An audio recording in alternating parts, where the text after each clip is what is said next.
Salut și bine ați venit la vlogul cu numărul 23.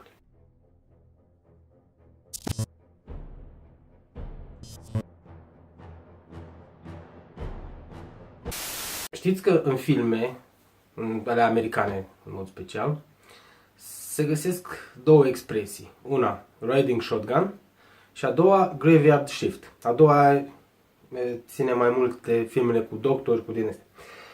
Dacă sunteți curioși, uitați-vă în continuare și veți afla de la ce vin aceste două expresii. Prima, cea cu riding shotgun, se folosește atunci când cineva vrea să stea în mașină lângă șofer, pe locul de lângă șofer, fie el stânga sau dreapta.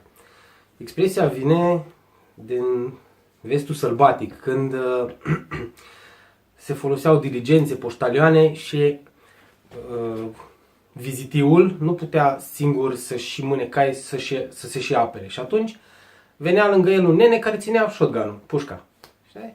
Și de atunci a rămas expresia riding shotgun. Never rode shotgun in a hearse before.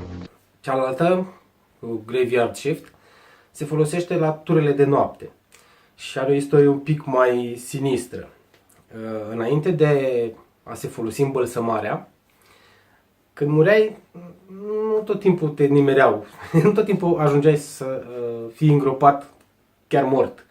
Mai intrau oameni în comă și se trezeau îngropați de vii. Și atunci, pentru a remedia eventualele erori, legau mâna mortului cu o sfoară de care era la celălalt capăt deasupra pământului, era agățat un clopoțel. Dacă respectivul se trezea, mișca din mână și suna clopoțelul. Ziua era cum era, mai era lume prin cimitir. Dar noaptea trebuia să fie un nene care să audă dacă se mișcă vreun clopoțel. Și aia era tura de noapte, graveyard shift-ul. De acolo vine. Acum, dacă ați fost curios, ați aflat.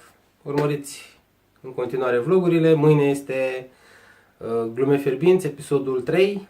Urmăriți-l, abonați-vă, like-uri și prietenie. Ciao!